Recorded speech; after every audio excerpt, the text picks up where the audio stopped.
Good evening to all of you, and thank you for being here today. Today we will speak about mobile app marketing and promotion strategies for success. All the speakers are successful entrepreneurs, and today they will show us how you or your company can achieve success in the mobile app competitive market. They are Michele Giannasi, Mick Rigby, Guillebert de Dorlodot, Moukas, and Andu Morie, and I will introduce them one by one once they got on the stage. Please give a big welcome to our first speaker, Michele Giannasi.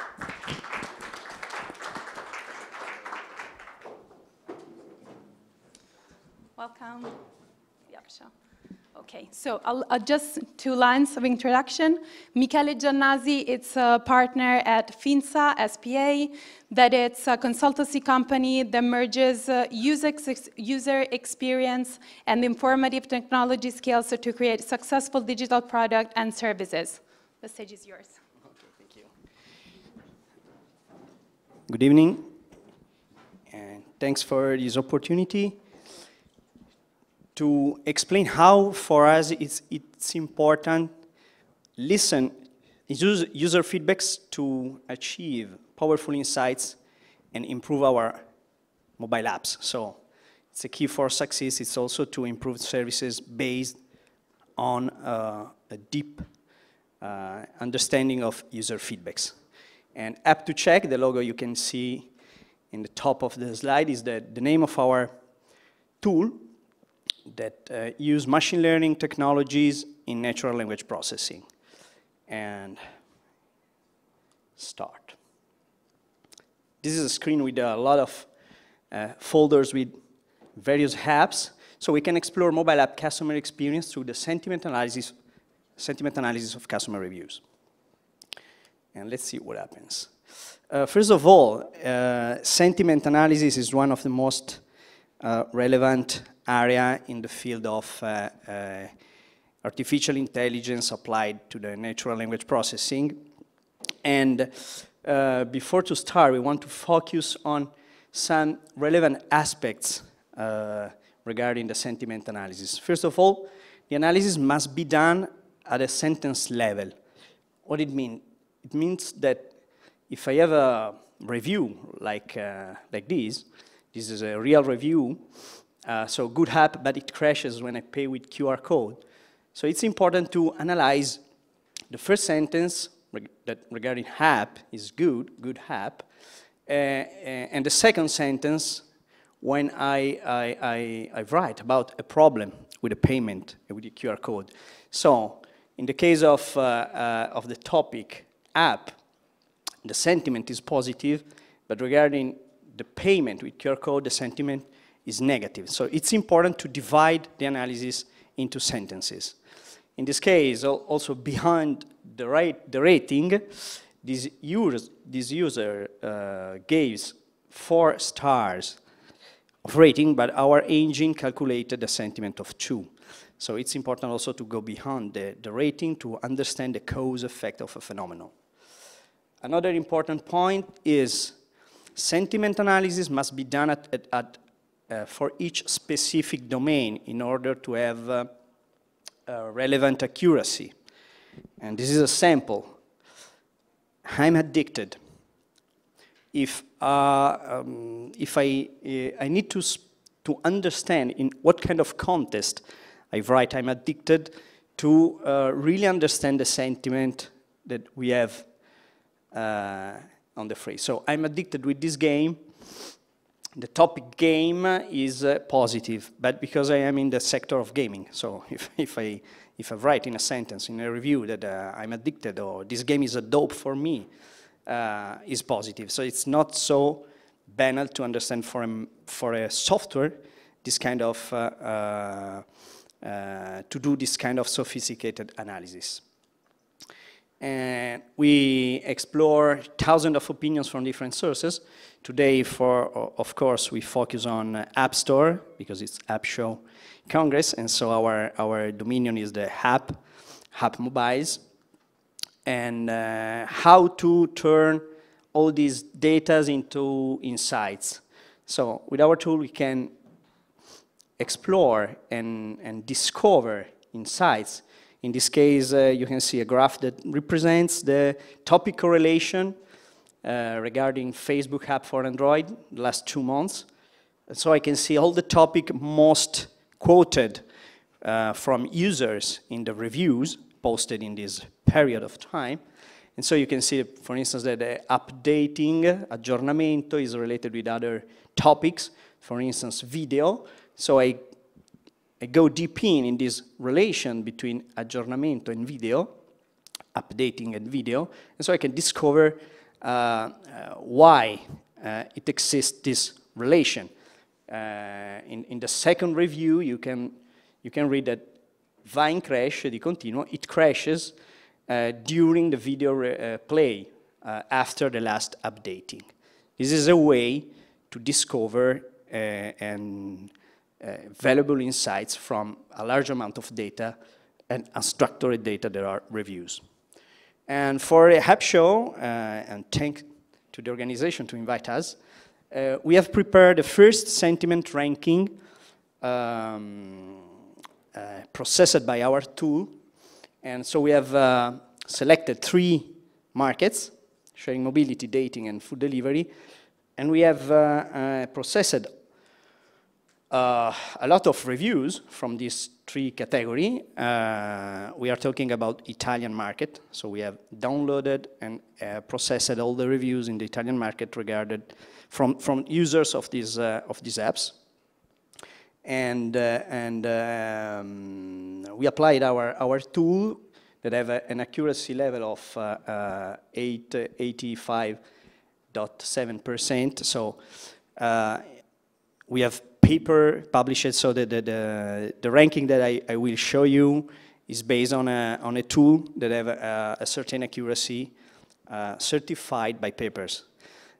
So it could be a bit tricky, but we have scientific basis.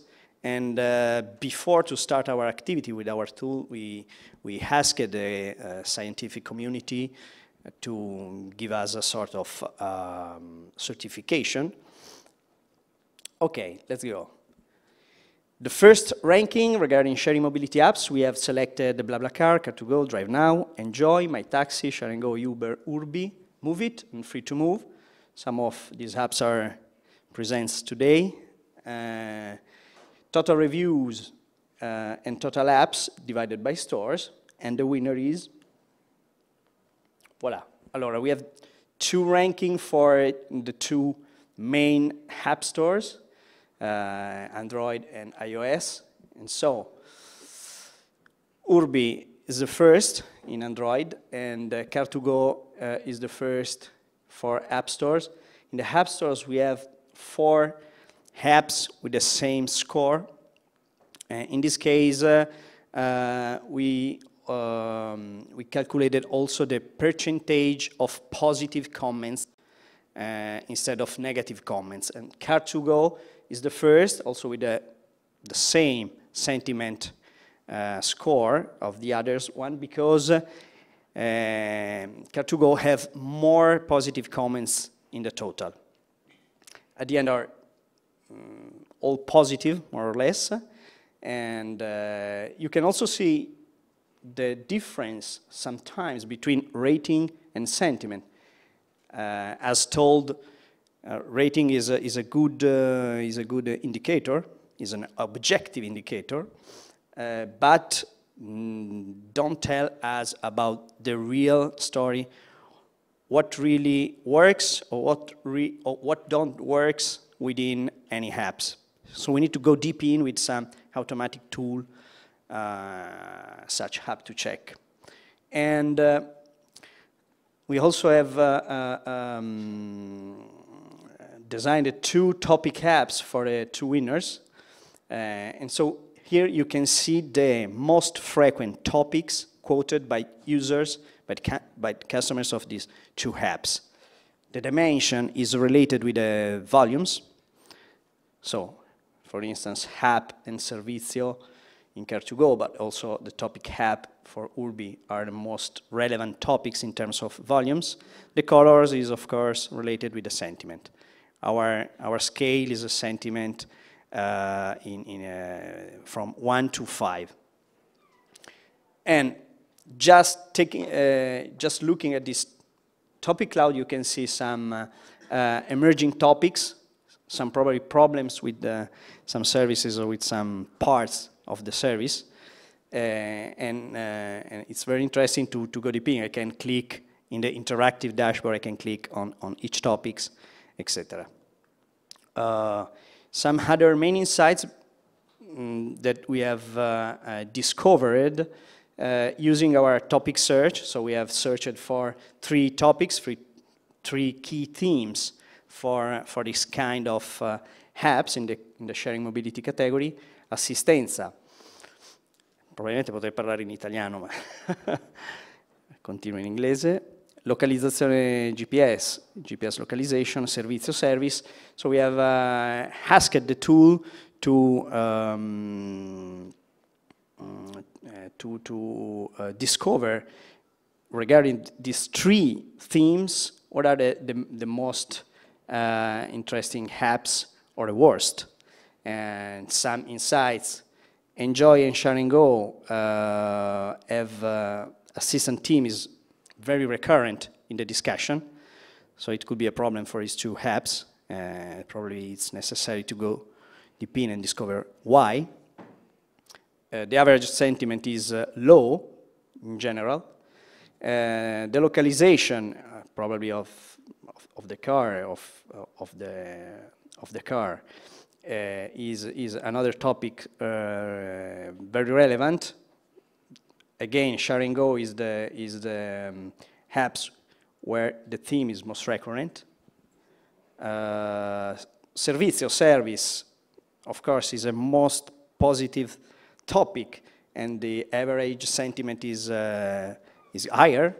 It's of course one of the most quoted themes. My Taxi reaches the most higher sentiment related with this topic. And Uber teams have the most relevant recurrency. Okay, in this side you can see a quote, okay, as the tool works, so the sentence is the underlined part of the phrase. Second ranking, dating apps, Badoo, Happen, Lovoo, Meetic, Once, Scout, Tinder, and Zoosk. A lot of reviews also analyzed here, and the winner is, okay, we have Once is the app with the most higher sentiment from the users in Android, and Happen in the App Store.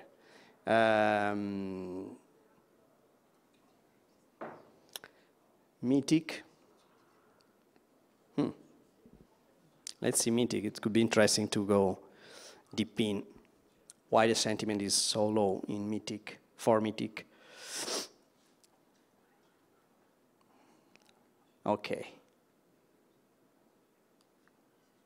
This is the 2 topics for Happen and for Once. Okay, Happen have a very good sentiment, 4.2 if I well remember, and you can see a lot of green topics in their cloud. You know that one of the main discussed topic in the dating apps market are fake. A lot of profile are fakes. Users and customers of these apps wrote about fake profiles, etc. And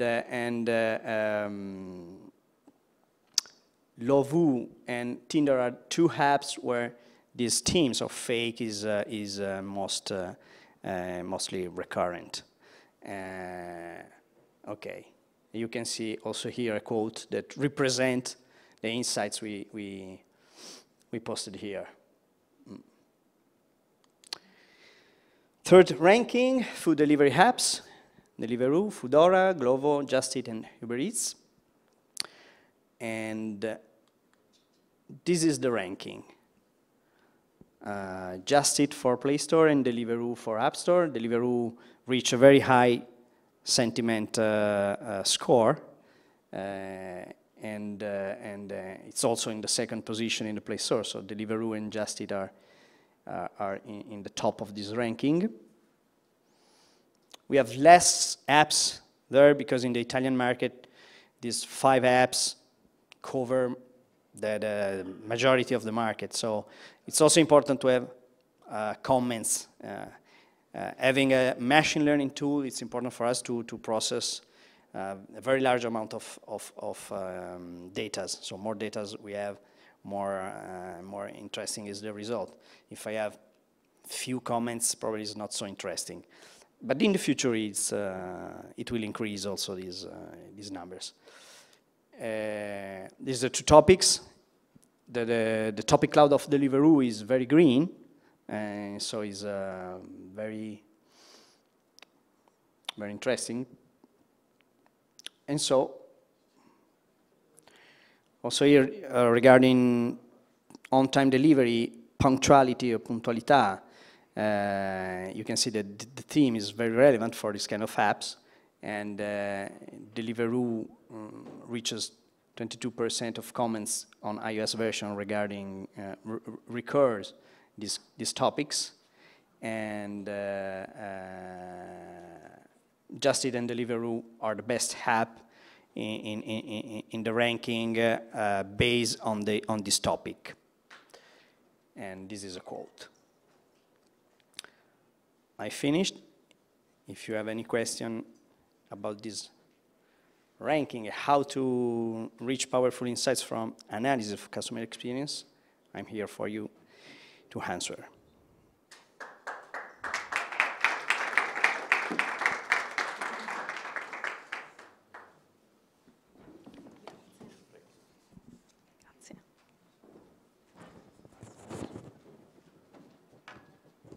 Okay, thank you very much.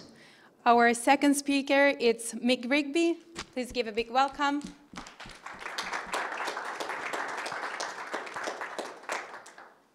Hello. Okay, well, welcome to the AppShow. Nice to be here. So, Mick Rigby is the founder and CEO of Yodel Mobile, that it's a full-service global mobile marketing agency that helps brands and businesses to achieve mobile marketing success. Please. Thank you. Hello, everybody.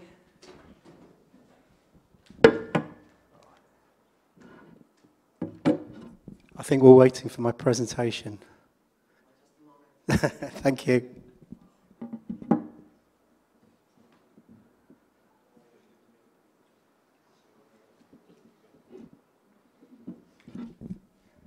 Maybe I should do it without the presentation. What do you think?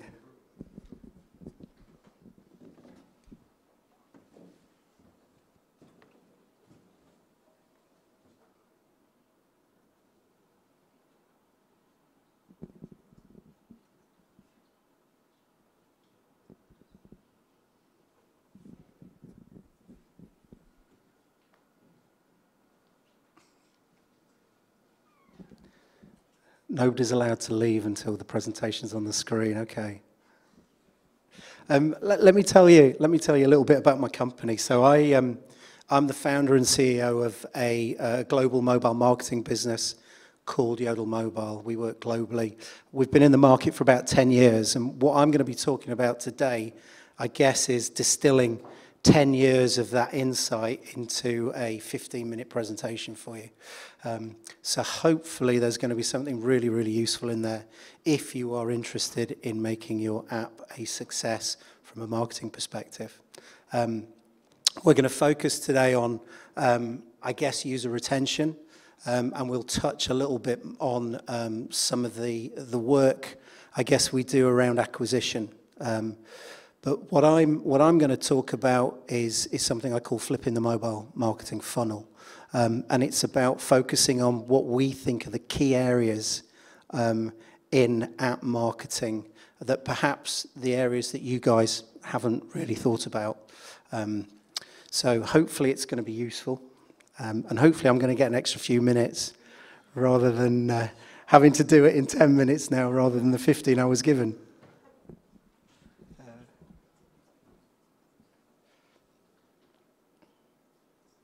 I can whistle, I can sing, I can also tap dance. But I advise you that not to hang around for any of that. Oh, here we go. Right, we're off, we're up and running. Okay, guys, so would you be scared if you were in the sea and you saw one of those? Yeah, of course you would. However, would you be equally as scared by taking a picture of yourself on a mobile device?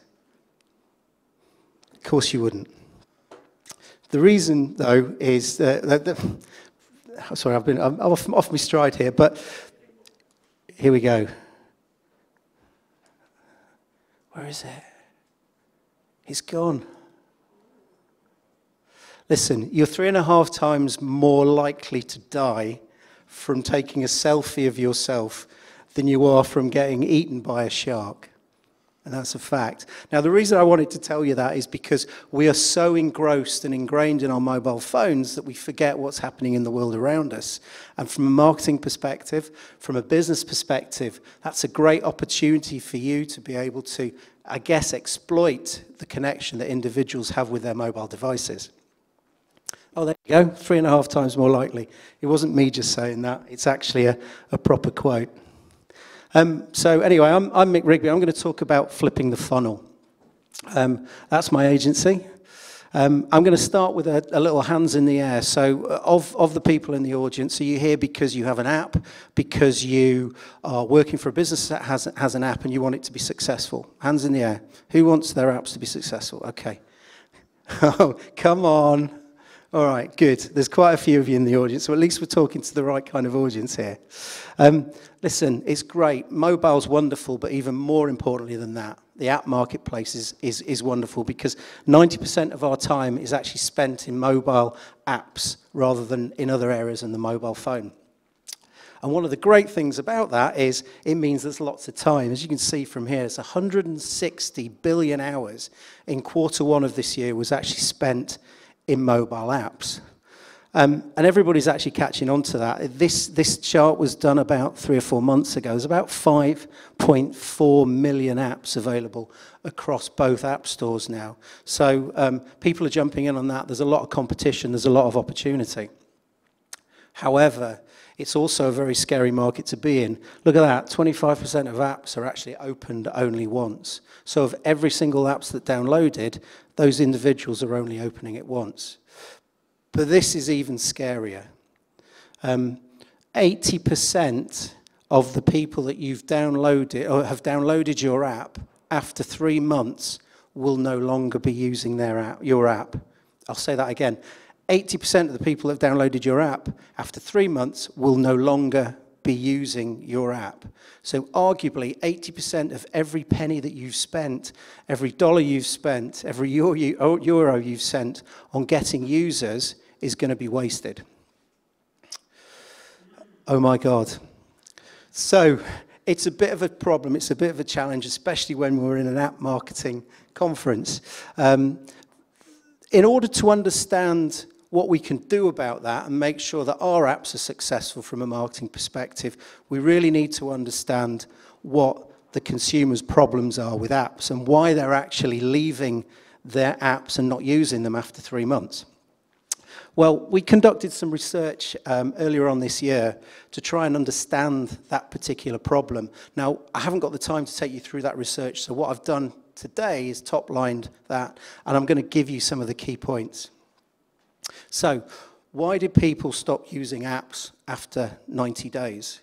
It wasn't what I thought it was. There's a lot of people out there saying that they saw an ad or they clicked on an App Store listing, they downloaded the app, and it wasn't what they believed they were actually going to be getting.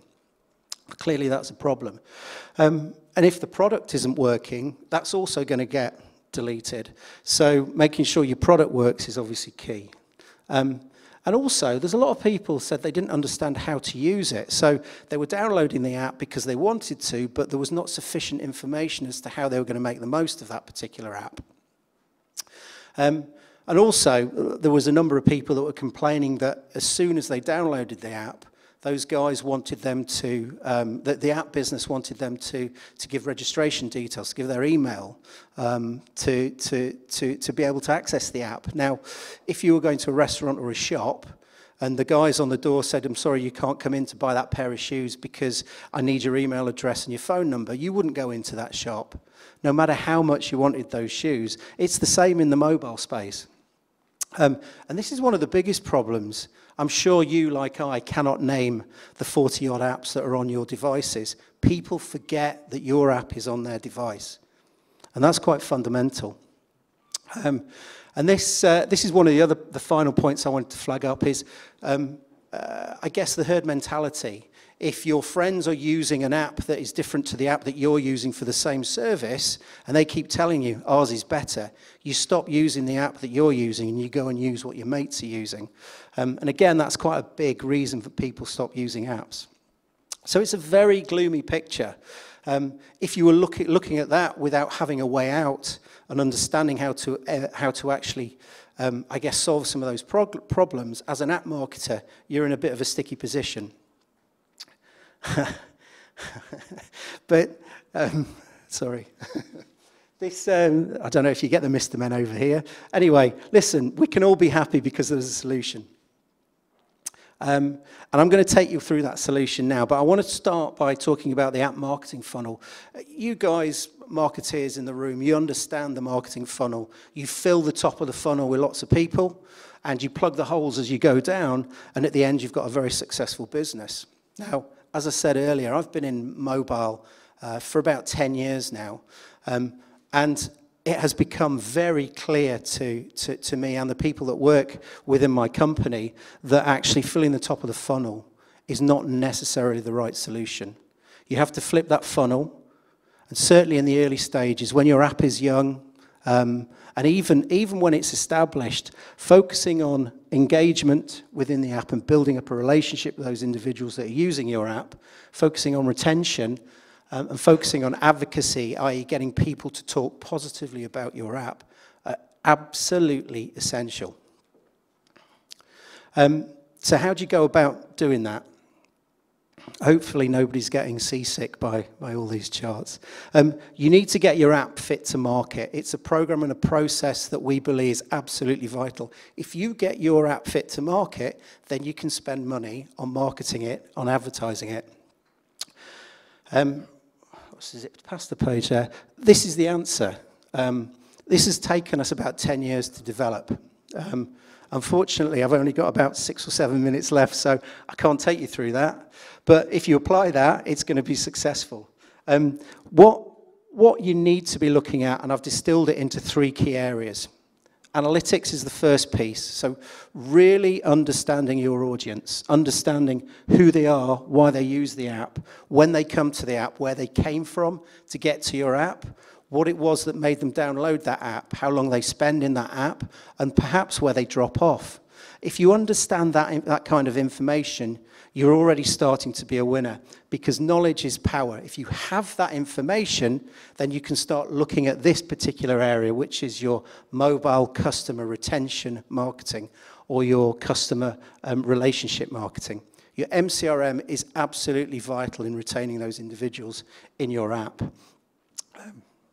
You're looking at your MCRM in the middle. You need to define a strategy, what that is, delivery plan. So you need to be looking at what you can automate and what you can do manually. You need to be looking at the kind of messages you need to be talking to your users about. And only by doing the analytic piece earlier on are you able to actually answer these questions.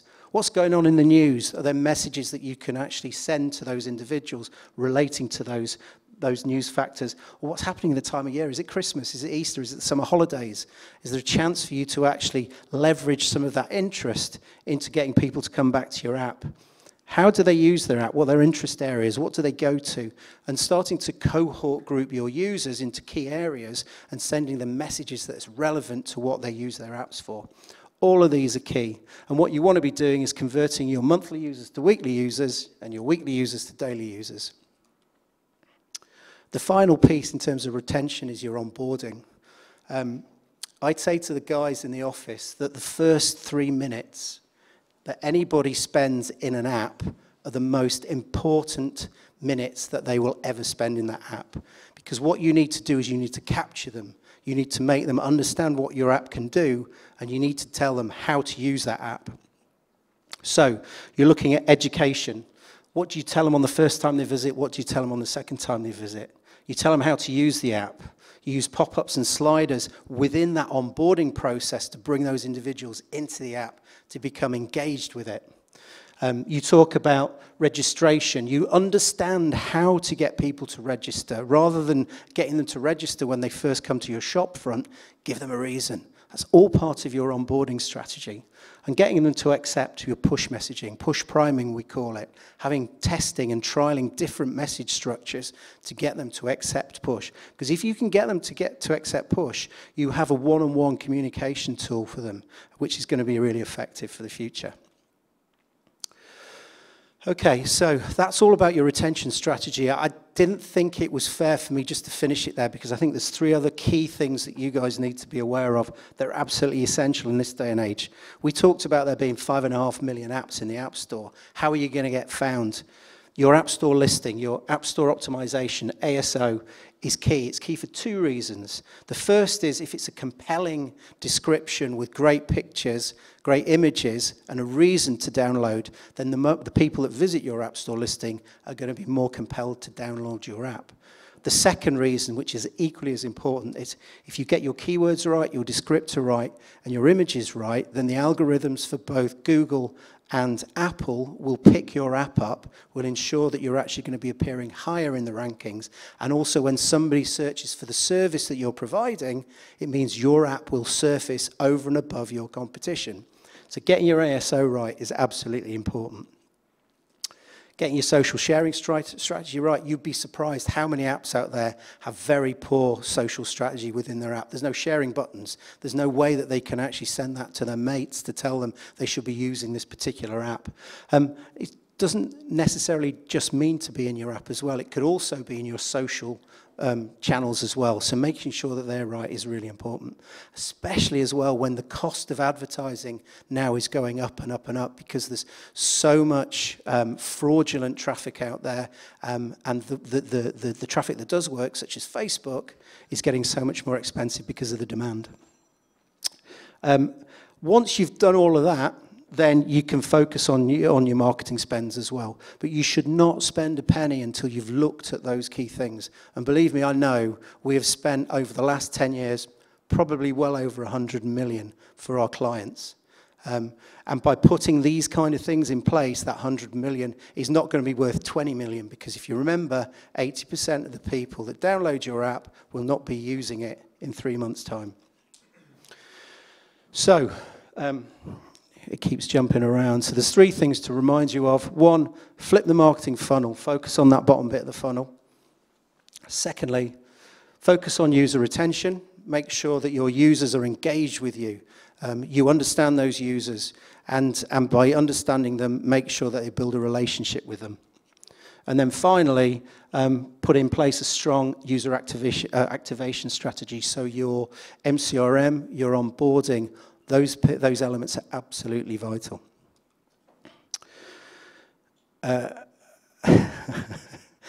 This sums it all up. How important, how is mobile to everybody? Well, I'm not even going to read it out, but it's very important. What's going on there? There you go. So that's me. I'm Mick Rigby. That's my email address. If you want to contact me, ask me any questions. There's a load of white papers. There's loads of information on our blog, on our website, which is there, yodelmobile.com. Lots of good reading there, lots of useful facts. And I'm around for the rest of the day and this evening if anybody has any questions they want to ask me. Thank you very much.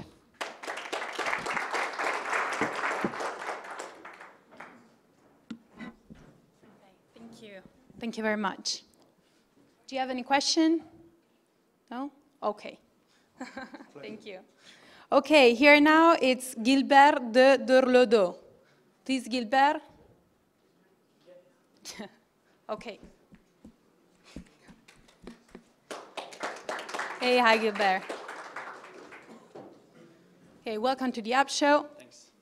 Okay, Guillebert is the co-founder of TreeCount, that it's a mobile application that organizes group expenses. Here.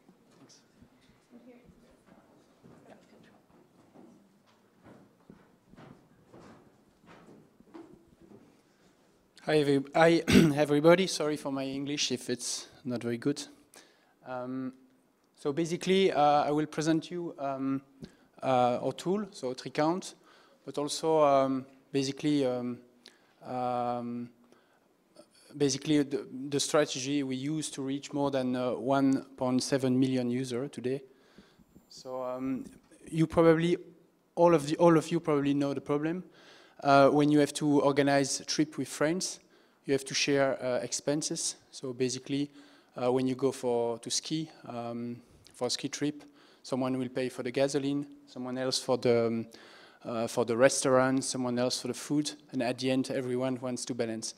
So basically, TreeCount is, according to me, the easiest solution to solve that problem. We are present on many apps, so mostly Android and iOS. So I invite you to download the app if it is not already done. So the process is very simple, and I think that's a big part of our success. So basically, when you go for holidays or for a group activity, you create what we call a TreeCount. There is no login, so you just download the app, you enter a title, a currency, and then once your TreeCount is created, you can start to add expenses. As you can see on the third screenshot, you have three expenses, and you have two tabs. The second one gives you the balances of everyone at every moment. So at the bottom of this balance, you have always have a solution to settle basically the account. Some figures. So basically, we launched TreeCount in 2010 in Brussels, Belgium. At the same moment, we did, grow hacking. So we contacted like 200 bloggers and influencers in France. 7 years ago, so we did that. So now we have more than 1.7 million users, mostly in France. A growth which is now above 120% per year. The graph on the right is the actual graph. So as you can see, there is kind of cyclicity in our growth. That's something you need to take into account at one moment for your marketing, but also if you want to basically to validate that you are viral, you need to take that into account, because basically here, as you can see, here basically you have peaks here, as you see. That's holidays. That's pretty normal. So most our users are mostly using us during Easter holiday, so during the summer, and then here you have New Year. This is a bug, but so as you can see, there is a cyclicity around the year and global growth. So what's the trick? If I go in the past, what was our trick to reach that user base? With less than 1,000 euro in marketing, and this is true. We never paid for marketing. Basically, when you start guerrilla marketing, so the seeds, as I will say later, the seeds are very, very important if you build everything on virality. Then, of course, you have to achieve virality, and also very important, and I would say from the beginning to the end of, it's always true, partnerships. So when you grow, basically the partners become bigger and bigger, but at every stage of your project it is important, because it brings basically seeds for free. When you start a project, before the MVP, you need to basically to validate some stuff, to validate some things that will, that are necessary to get viral. So first you have to ask yourself, will my user come back? That's very important. If they use your app just once, according to me, that's not good. Why? So for example, for Tricount, if they will come back, yes, people, if they go on holiday next year, if they like the app, they will use it again. If they use Tricount with their flatmates, it will be more, during the whole year. How often? It depends. It depends on the use. If you use it for holiday, it will be probably 3-4 times a year. With your flatmates, maybe once a week.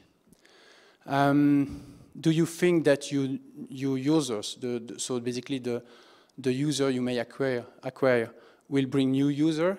Again, for Tricount, it's quite obvious. Yes, when you go for holiday with a group, I would say maybe 20 or 30% of the group is new for Tricount, So that's how basically our user base evangelize new user. And then you have to think for yourself, is my solution working in autarcy? Basically, for Tricount, the experience is exactly the same if there were 100 people using Tricount or 2 million. That's exactly the same. You have the same user experience. And I think this is really, really important because if you need a big mass of users for your tool to be useful, it's a problem because you are not Facebook or Google. Virality is really a feature of your product. So we talked a lot about widget, Facebook, connecting with Facebook, Twitter, and stuff like that. I think if you want to success, it will be really in the DNA of your project. So once the virality is there on paper, you can start to think about the minimum vital project, the MVP. My advice would be do the MVP and no more. The MVP is just there to validate that your product is solving a problem. Keep it simple, very simple. Every unnecessary ad is just no's for most of the user. Alpha testing. So alpha testing, it means that basically before you launch the tool, before it is public, even before you have something programmed, you can already make slides. Explain graphically what will be the interactions of your app, and you can test a lot of things by doing that. And that's what we did with our friends, with flatmates, and that's really important. And it will help you to save a lot of money to do that. Always target 80%, never 100% of the people. Yes, you will always have unsatisfied user, but at the moment you have to choose. And if you want to keep it simple, that's mandatory. Do not underestimate the power of a brand. Tricount, that was the name, that was the first thing we had when we started the project. Why Tricount? Because you need to be three people in the minimum for the tool to be useful for you. In a way, it's exchange basically. So I lent money to someone, that person lent money to someone else, and basically the exchange in the form of a triangle. So it's triangular account, Tricount. The logo also, we chose it. We had the website. We had, because the virality, it's not only clicks. It's also a month of words, a real month of people talking together, and they need to remember your name. If you invest in a project, if you put a lot of energy in a project, you don't want to basically to evangelize, to prepare the market for a competitor. You need to I think it's important to capitalize on that, and to take the brands. It's pretty cheap to have a brand, so that's something I think this is important. Once the MVP is there, then you can start to basically to maybe it's, I mean, it's the time to launch it. The launch itself is very important. And you need to reach a lot of people in the minimum time period, I would say, to validate some stuff about your virality. And it's not, I mean, difficult. You just make a lot of no's. For example, what we did that's what we did with Tricount. In February 2010, we basically we reached bloggers by email. It was maybe a little bit spam, but not. I mean, it was a personalized email each time. That day we had like 1,000 tweets about Tricount, and these people were big bloggers and tweeters, so it was quite effective. At that moment, we did that. Maybe 2 days before, we presented in Brussels, and then nothing more. We saw people we still saw people using Tricount. It was not, because we stopped marketing. It was not flat. So I think that's the launch itself is very important. If you decide to pay, I mean, that's a good way also to test. Maybe, but I don't know if you have the money, €10,000 to acquire qualified user. That's a good way to test that. Because of course, if you invest in seed and it doesn't work, you just lose your money. So for ourselves, Tricount, basically it took time for us to basically trust in ourselves and to really understand that we were viral. I was saying to my business partner, we are viral, we are, but because of the cyclicity in the year, you do not see it. And I think at the moment it's important to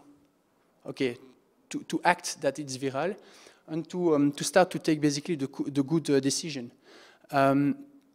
So basically here you see that the blue line, that's the trend, and the red is the actual figures. As soon as the virality is there, basically you need to invest in seeds. That's very important. As you can see, there are many things you can do. Seeding, and on your product, the viral cycle time, basically you can not do much about that. I think it's linked to the problem itself. But regarding the amount of new flower, I give the example of a flower, but it's really that. You can really, if your product is very simple, you can play on that. You can play also on the churn rate. The churn rate is what the previous speaker said. Basically, 20% of the people remains after a certain period in your app. So it means that 80% of the person leave. That's obviously something you can work on. And all of this make that your product becomes viral. So if your product is not viral, it means that basically every period, if you stop marketing it, it will decrease. If your product is viral, then as you see, the seed is really, really important. So if you take, for example, the blue line and the red line, the only difference is the seed at the very beginning, in period 0. So as you see, it has a big impact. At the same time, if you seed less, but you have a bigger growth, of course, at the end, you will be probably the winner. So that's it for my presentation. So I invite you to download Tricount. So I think it's an app that is really useful for the most of you. If I ask, I'm pretty sure that here majority of you did not know Tricount before. But if I did the exercise in Paris or in Brussels, for example, about 80% of the public has Tricount on his smartphone. Yeah, so I really invite you to download the app.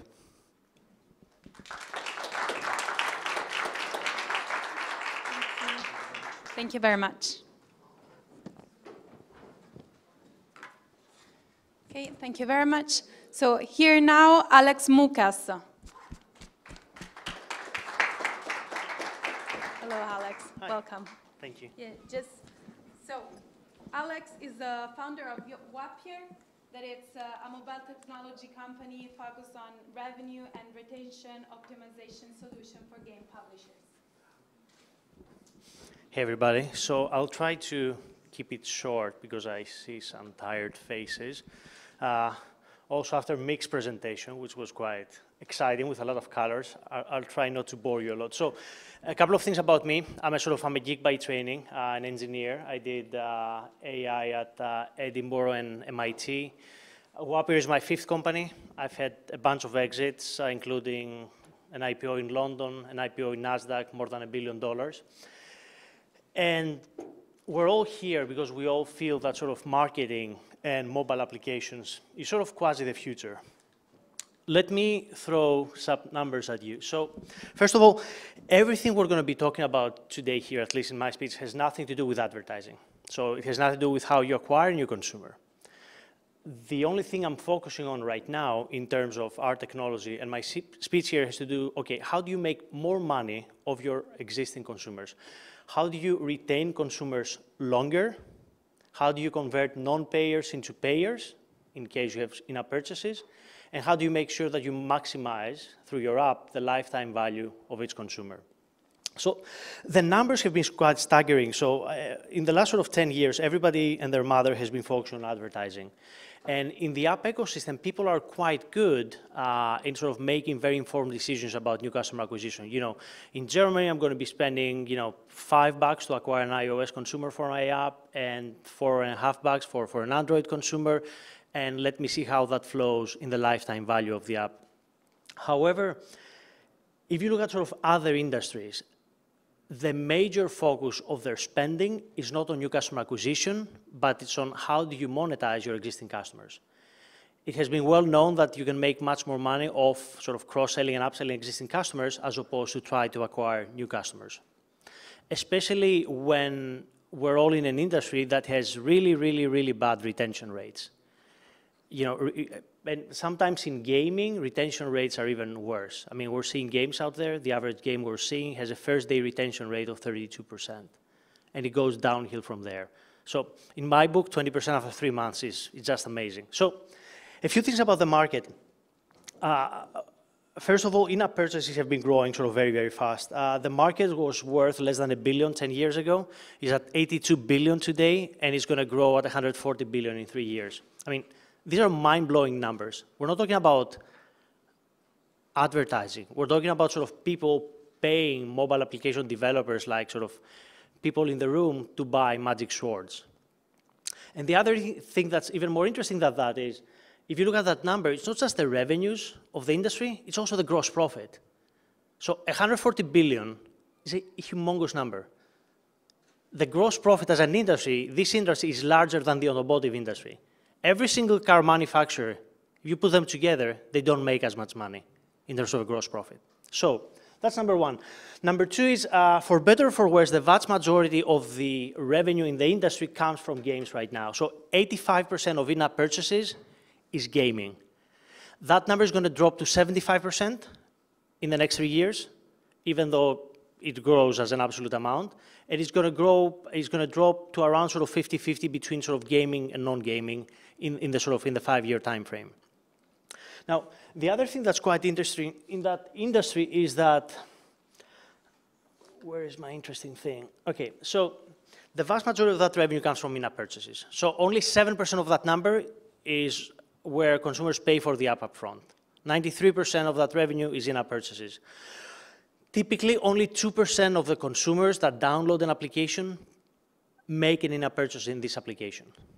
Again, only 2%, let's say, of the players become payers.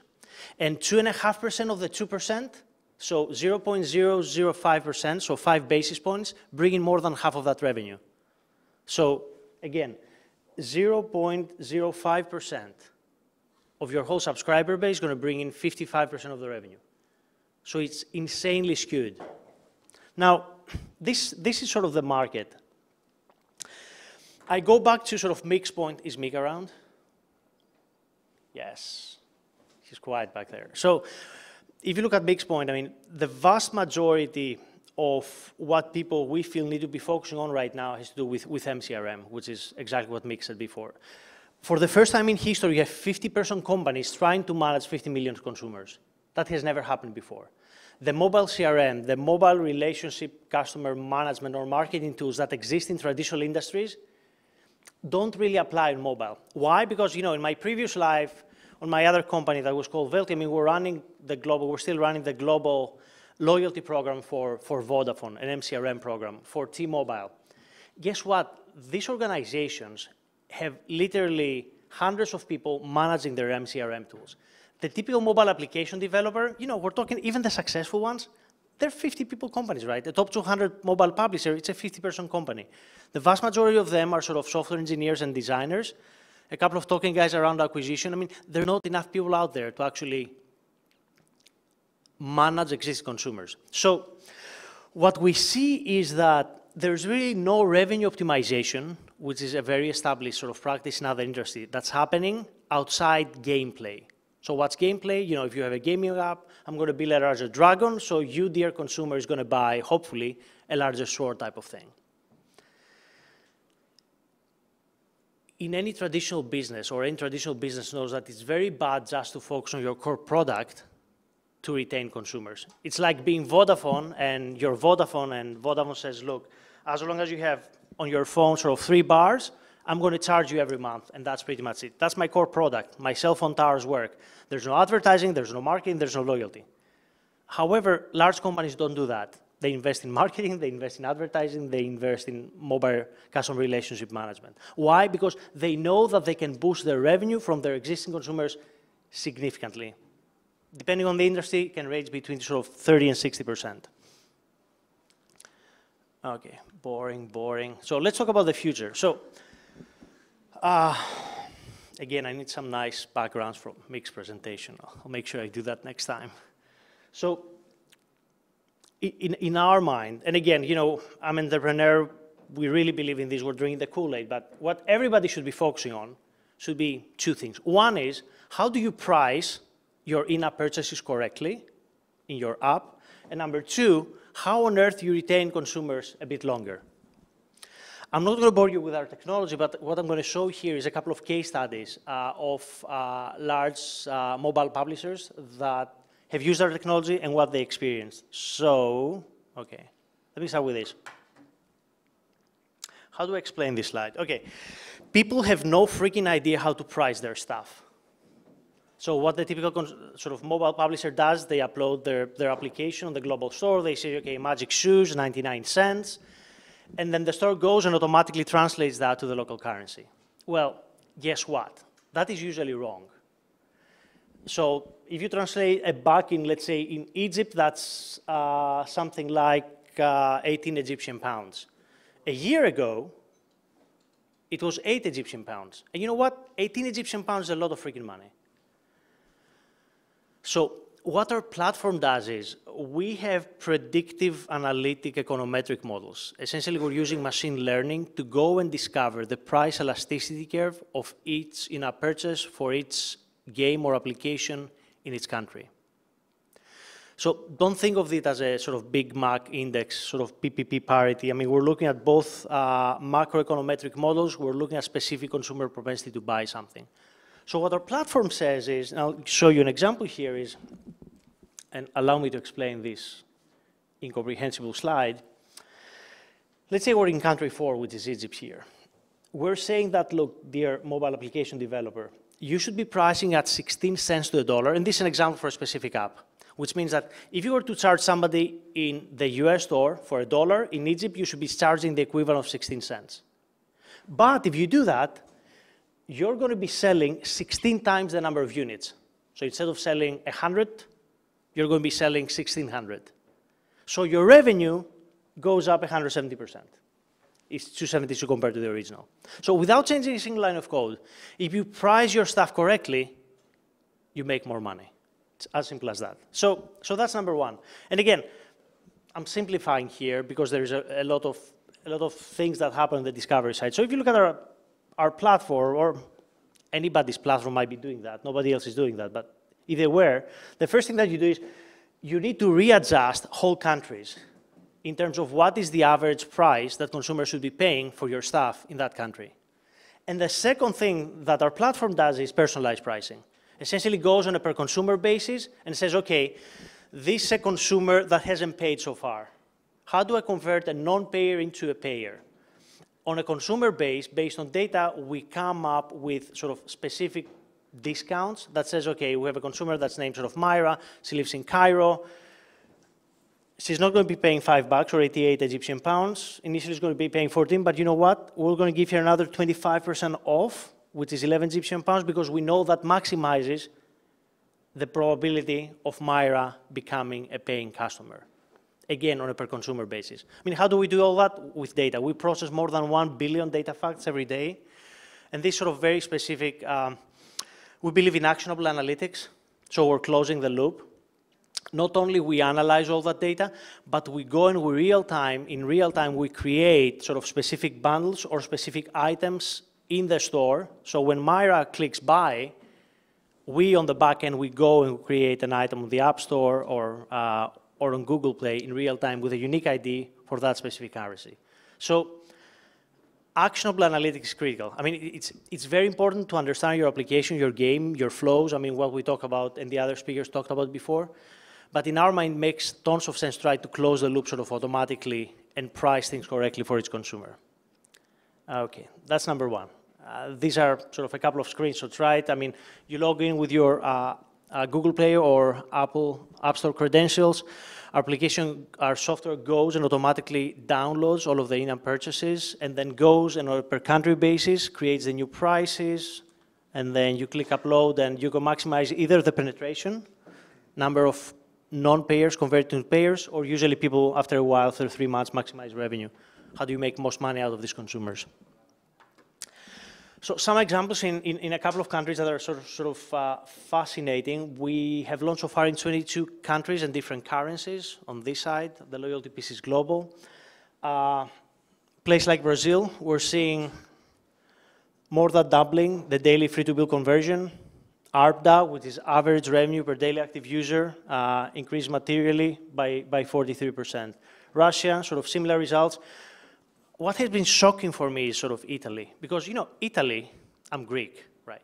Italy is a civilized world, right? You know, it's a Eurozone country. It's an OECD country. Yet, things are mispriced. They're completely mispriced. So, by adjusting the Italian prices, the typical customer, and we have customers, we have customers in the top sort of 10 globally, right, in terms of revenues, they see a revenue boost of 66%, which is insane, right? It's not a random country out there. It's at the core of Europe.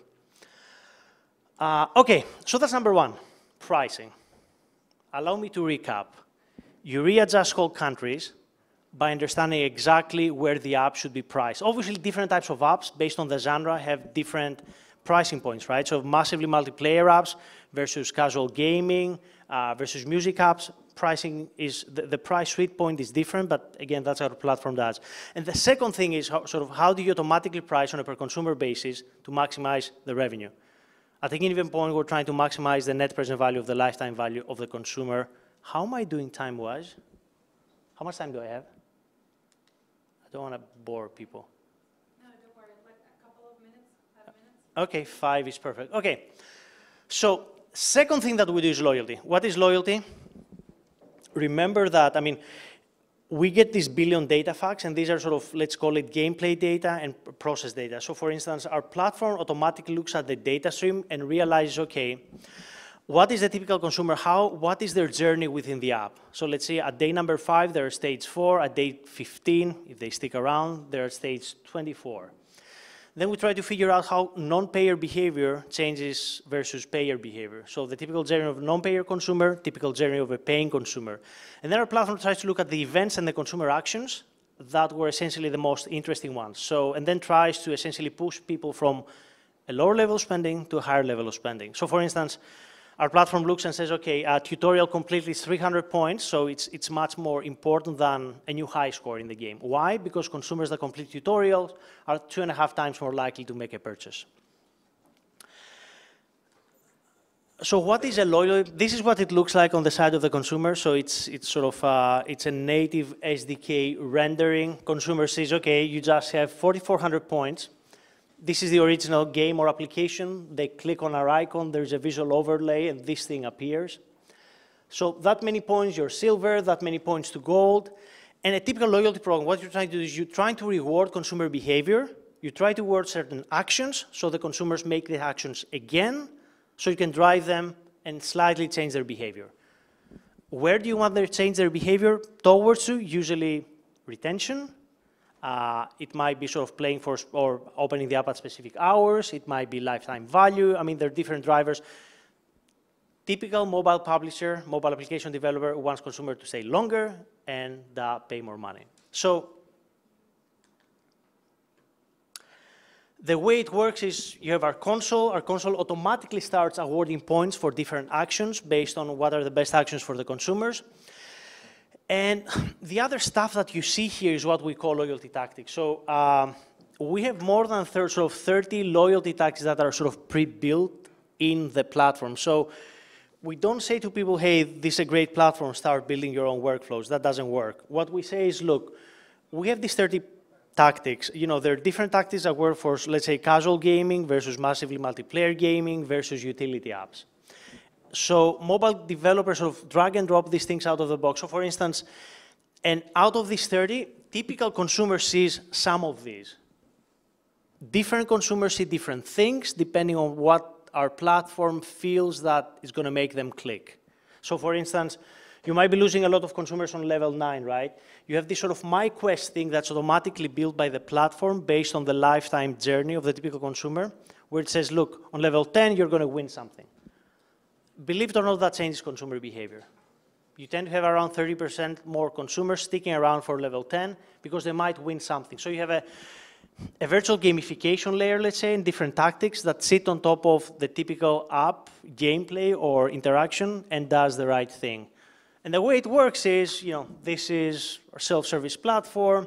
This is rendered automatically. The different levels are rendered automatically by the platform. Obviously, if you think you're smarter and you can process data better in your head and you can process 1 billion data facts, you can change that.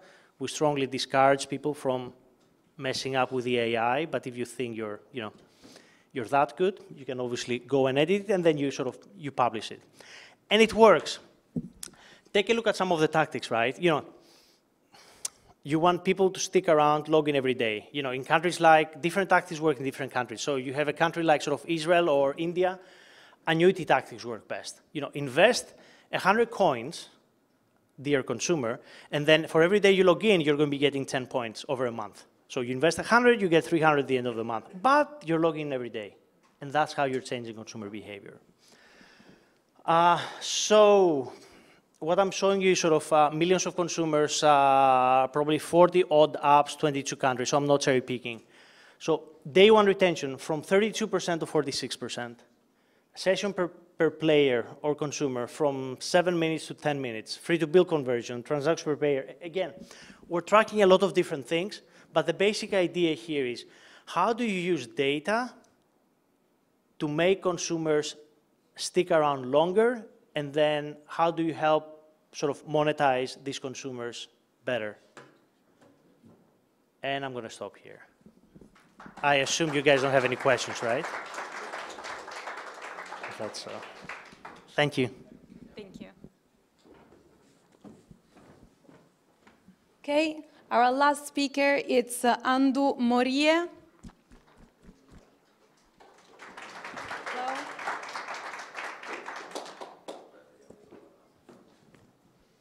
Hi, Andu. Hi, Julia. Okay, so Andu is the CEO of Adonis Software, which provides the technical backbone to a mobile solution.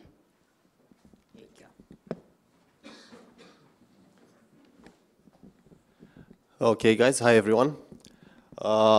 Today we'll talk about mobile app growth strategies, and we're going to crudely separate them into pre-launch and post-launch strategies.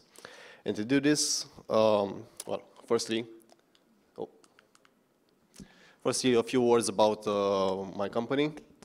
We have 6 years experience in mobile. We have built over 150 mobile apps to date. We've worked with some big international clients, like brands like Coca-Cola, Orange, Vodafone, Unicredit Bank, whatever, and a few Silicon Valley startups, and of course some big clients back in Romania as well. And we've recently started to play with VR and AR because we believe a lot in these technologies. All right, so to start the discussion, we're gonna use our game called Watercolors as an example. So Watercolors has a pretty simple concept. You have to mix the colors, and you have to fill the glowing circles with the corresponding colors. This game launched in 2015. It got over 2 million downloads worldwide. It was featured by Apple in 3 days after the launch, and was covered by Washington Post, The Guardian, Business Insider, App Advice, and a lot of other niche publications. All right, so for pre-launch, we're going to talk about 3 things: App Store optimization, localization, and getting featured on the App Store. And you'll see why I put getting featured on the App Store here in pre-launch. So for App Store optimization, it's also called the ASO. It's basically just like SEO for websites. It boosts your organic user acquisition. The thing with ASO is you have to be proactive. When you launch an app, you don't just have to expect people to come to your app and find out about your app. So that's where ASO comes into place. So a few tips about ASO. First, the app icon.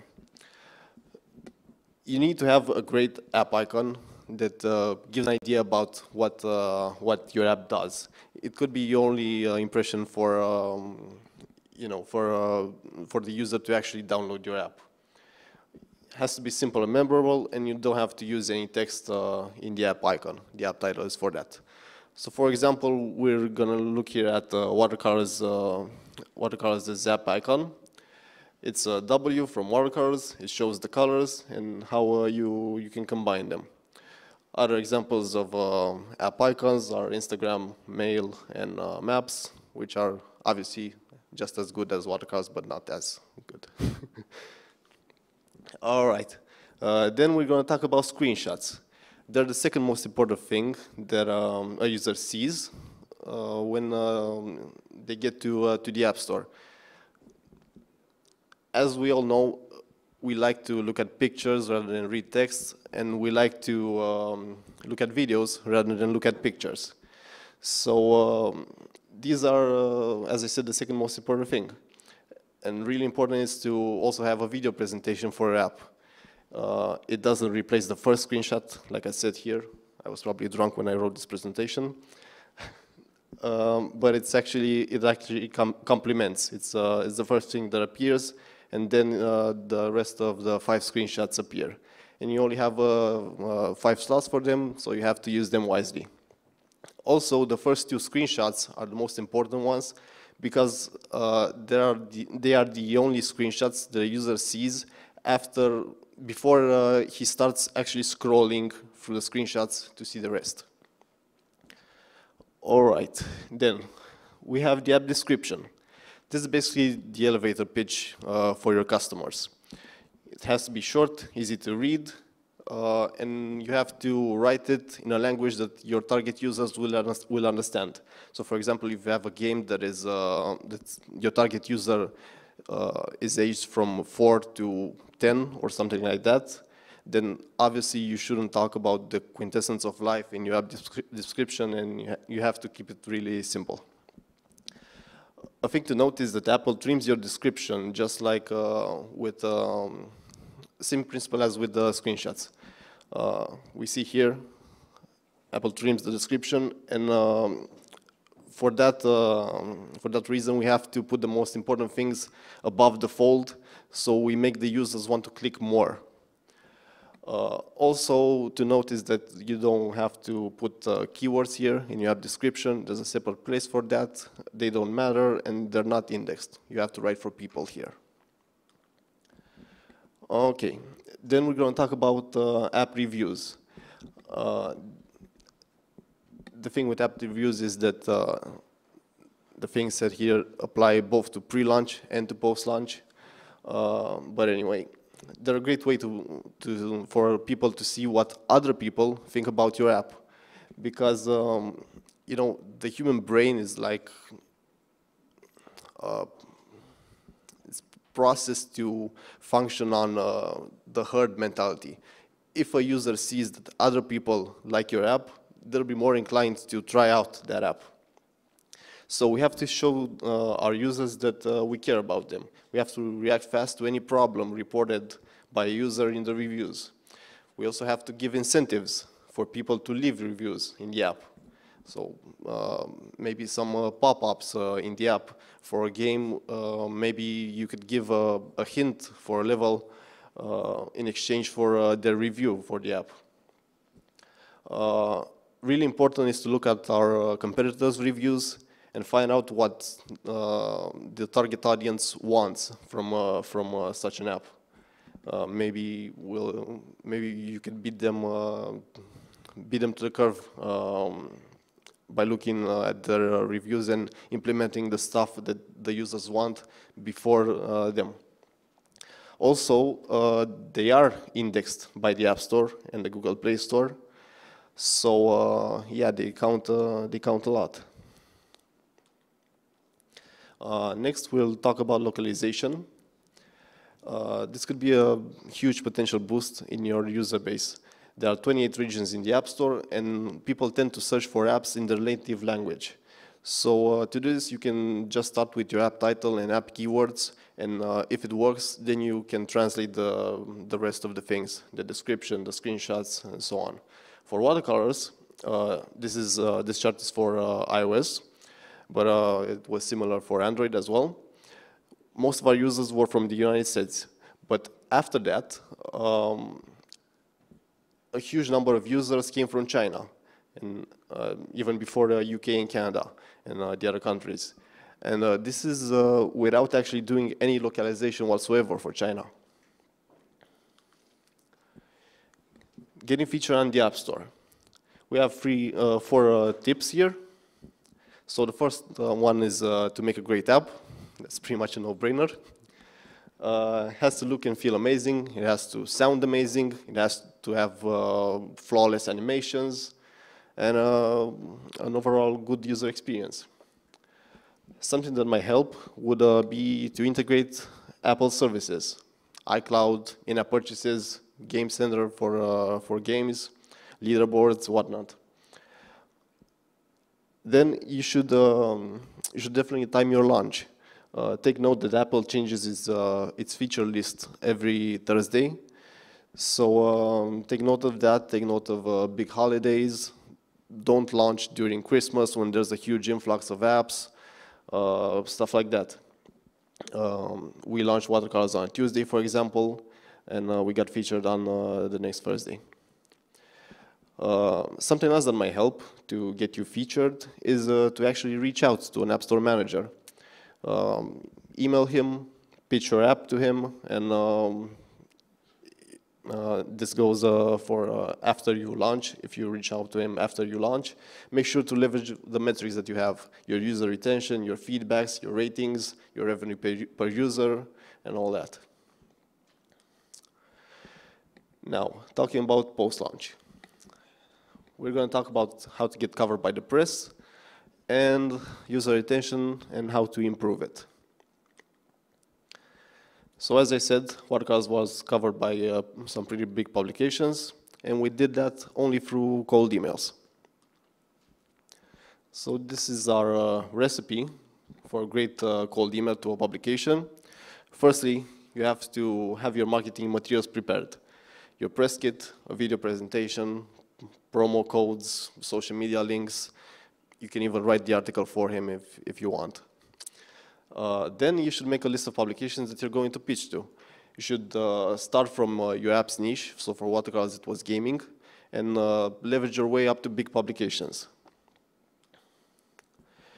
Then it's really important to have a great subject line. because this is your chance to get the publisher to open your email. Our pitch was watercolors, innovative mechanics, puzzle game, colors combine and destroy each other, sorry. And then it's really important to measure your results and adapt. You should use a tool, an email marketing tool, to measure your open rates, your click-through rates, and adjust if needed. Okay, now let's talk a bit about user retention. This is hands down the most important metric of them all. And it's such a big deal because users are pretty hard to keep them. The first impression counts the most here. I have some numbers here. They differ a bit from Mick's presentation, but the idea is still the same. So the average app loses 77% of its users after the first 3 days from install, and 95% of them after 90 days. And we can improve this retention through push notifications. And with push notifications, it's a bit tricky because we don't have to be spammy here. We have to show value with them. We have to personalize them as much as we can, time them appropriately, because this chart here shows the open rates of push notifications. And there are a lot of opens in the period from 6 to 9 p.m. This chart is for brands, but could work for different kinds of apps as well, like games. And as I said, quality over quantity every time with push notifications. But they're not the only way to improve retention. Really important is the onboarding process. In some cases, it's needed. In some cases, it's pretty much inconvenient, like Uber. Uber doesn't need an onboarding process because you know what the app does. You install it, and you just want to order a car for you. You don't need an onboarding process. It's not really rocket science. Then you should measure retention by your specific app type. What I mean by this is, if you have an airplane booking app, then your average retention rate should be users returning once a month. That would be ideal, because no one buys a plane ticket every couple of days. Once a month is probably really good. Versus a game or a shopping app with daily deals, for which the ideal retention rate would be users returning to the app daily. Think about frequent use cases. If your app doesn't have any, try to think of features to add to your app so that users will return more frequently to it. And then, lastly, you should think about the empty states. And what I mean by this is that when we build an app, we usually test it a lot with a lot of data into it. So for example, let's say we're building a chat app. Well, we're going to test it with 100 friends, 1,000 friends, couple of conversations, group conversations, big texts, small texts, but we should really test it when it's empty too. So we should ask ourselves, how does this app look to a new user? How easy am I making it to him to add his friends, invite his friends, start a new conversation, and see if it has any frequent use cases for that specific user. Other things to consider: monetization strategy. This can severely impact your user acquisition and retention if you don't do it right. So you should pretty much identify your target users and think about if they're willing to pay for your app. Research your competition. What are they doing for monetization? Pick a business model that would work for your target users. A paid model, a freemium model with in-app purchases, upgradable model, or free with ads. And lastly, think about what operating system are you going to launch to. because, for example, iOS users tend to be more willing to pay than to pay for apps than Android users. As a bonus, let's look at Tinder's approach to user acquisition. The thing is, growing a user base for a mobile app shouldn't be just restricted to online, because word of mouth marketing could be very effective as well. What Tinder did, they held frat parties in the University of Southern California's campus with the only condition to enter them was to have the Tinder app installed. So because of this, Tinder's user base grew like a wildfire among the student campuses when they launched. And that's it for me. Thank you guys for listening to me. That's our email. If you, my email, if you have any questions, I'll be around. I'll be around here, and I'll be at the party tonight as well. So yeah.